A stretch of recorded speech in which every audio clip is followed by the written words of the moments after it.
বিসমিল্লাহির রহমানির রহিম। এই মুহূর্তে যেখানে দাঁড়িয়ে বা বসে সব সৌন্দর্য কষে কর্মচারী বা বসে একসাথে বা সকলে মিলে পরিষ্কার দিলে অসাধারণ ফিলে আমাদের অনুষ্ঠান দেখছেন, সবাইকে জানাই সাদর সম্ভাষণ। অপুরন্ত সৌন্দর্য নিয়েছে সবার হৃদয় কাড়ি সারপাট আর সবজির রাজ্য মোদের সরিষা বাড়ি। সম্মানিত সুদেশের প্রিয় সরিষার উপজেলার বিভিন্ন পণ্য গুণে মানে অনন্য, যেগুলোর জন্য আমরা খুবই ধন্য। রয়েছে অনেক দেশ সেরা, তাদের মধ্যে অন্যতম হচ্ছে পেরা। আজকে আপনাদেরকে জানাবো এই পেরার উৎপাদন থেকে বিপণন, বাজারজাত করা, সবকিছু জানতে আমাদের সাথেই থাকবেন।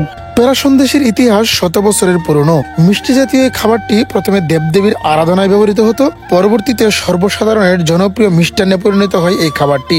জনশ্রুতি রয়েছে নওগাঁ শহরের কালীতলা এলাকার মহেন্দ্রী দাস নামের এক ব্যক্তি সর্বপ্রথম পেরা সন্দেশ বানানো শুরু করেন। এরপর কালক্রমে তা সারা দেশে ছড়িয়ে পড়ে বর্তমানে সরিষাবাড়ির পেরা সন্দেশ সারা বাংলাদেশে ব্যাপক জনপ্রিয়তা লাভ করেছে। এই জনপ্রিয়তার মাঝেও পেরাময় জীবনে একটি মিষ্টতার স্বাদ নিতে আমরা আছি সরিষাবাড়ির পেরা সন্দেশের আদ্যপান্ত নিয়ে। জামালপুর জেলার ঐতিহ্য এবং গর্বের প্রতীক এই পেরা সন্দেশ। সরিষাবাড়ি উপজেলাতে এই মিষ্টির উদ্ভব হয়েছিল এখন থেকে প্রায় 150 বছর পূর্বে এবং এখনো এর জনপ্রিয়তা ব্যাপক রয়েছে।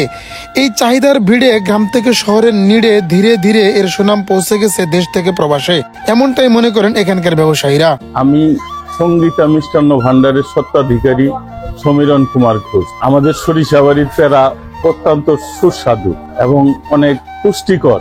আমাদের এই পেরার সারা দেশ জুড়ে খ্যাতি আছে। আমাদের পেরা সরিষাবাড়ি বাংলাদেশের সারা অঞ্চলে এবং বিদেশেও এই পেরার অনেক সুখ্যাতি আছে। আমাদের পেরা আসবেন, খেয়ে দেখবেন, অনেক পুষ্টিকর এবং সুস্বাদু। আমাদের সরিষাবাড়ির পেরা সারা বাংলাদেশ জুড়ে এটার নাম আছে, খ্যাতি আছে। সবাইকে ধন্যবাদ। কালাচাঁদ মিষ্টান্ন ভান্ডার, জামালপুর জেলার সরিষাবাড়ি থানার সিমলা বাজারে প্রসিদ্ধ মিষ্টির দোকান।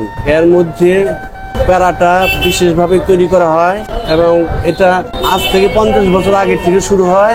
ইদানিং এটা দেশের এবং দেশের বাইরে জনপ্রিয়তা পেয়েছে। মায়ার ঘাসে পুষ্প হাসে, দেখতে লাগে বেশ, পেরার ছোঁয়ায় গর্বিত আজ প্রাণের বাংলাদেশ। সম্মানিত শুধু গর্বিত বাংলাদেশের গর্বিত পণ্য পেরা সন্দেশ তৈরির মূল উপাদান হচ্ছে দুধ এবং চিনি। বিভিন্ন জায়গা থেকে নিয়ে আসা দুধ প্রথমেই আগুনে তাপ দিয়ে ক্ষীর তৈরি করা হয়। জানিয়ে রাখা ভালো, 1 মণ দুধ থেকে 7 কেজির মতো ক্ষীর তৈরি হয়। এরপর সেখানে 6 কেজি চিনি দিয়ে আগুনে তাপ দিতে হয়। 35 থেকে 40 মিনিট তাপ দেওয়ার পর হাতের স্পর্শে বিশেষ কারিগরি দক্ষতায় প্রস্তুত হয় পেরা সন্দেশ। প্রতি কেজিতে 35 থেকে 40টি পেরা সন্দেশ পাওয়া যায়। পূর্বে এর দাম কম থাকলেও বর্তমানে প্রায় 450 থেকে 500 টাকা কেজি দরে বিক্রি হয় সুস্বাদু এই পণ্যটি।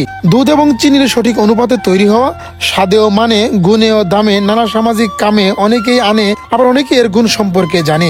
এই জানাজানির কানাকানি, পণ্য নিয়ে টানাটানি, আবার অনেকেই জানি ইতিপূর্বে ব্যবসা করেছেন নানা কিংবা নানি। বংশ পরম্পরায় টিকিয়ে রাখা এই পেশাটিকে উপজেলার সিমলা বাজারের কালাচাঁদ মিষ্টান্ন ভান্ডার, মধু মিষ্টান্ন ভান্ডার, বর্ধন মিষ্টান্ন ভান্ডার এবং সঙ্গীতা মিষ্টান্ন ভান্ডারে দেখতে পাওয়া যায়। প্রতিদিন শত শত ক্রেতার ভিড় হয়ে থাকে জনপ্রিয়তার তুঙ্গে থাকা পেরা সন্দেশের দোকানে। পেরা সন্দেশ শুকনো হওয়ায় দীর্ঘদিন পর্যন্ত সংরক্ষণ করা যায়, ফলে এই পণ্যটি বর্তমানে দেশের গণ্ডি ছাড়িয়ে যুক্তরাষ্ট্র, England, Italy, Malaysia, Singapore, Saudi Arab, Dubai সহ ইউরোপের বিভিন্ন দেশে নিয়ে যাচ্ছে প্রবাসীরা। এই প্রবাসীদের ভালোবাসায়, মানুষের প্রত্যাশায়, জামালপুরবাসীর মনের আশায় এবং সরকারের দূরদর্শিতায় জিআই পণ্যের স্বীকৃতি পাবে এই সন্দেশ, এমনটাই প্রত্যাশা সকলের। যোজন দিবসে মনের হরষে জ্বালাই মোমের বাতি, সরিষাবাড়িতে দাওয়াত দিলাম, চলে আসবেন দিন থেকে রাতি। সম্মানিত শুধু সরিষাবাড়ির ইতিহাস ঐতিহ্য জানতে, অন্যকে জানাতে, সংস্কৃতিগুলো মানাতে, উপজেলা বা থানাতে যা যা রয়েছে সবকিছু জানতে আশা করি পল্লীগ্রাম ইত্যাদির সাথেই থাকবেন। আল্লাহ হাফেজ।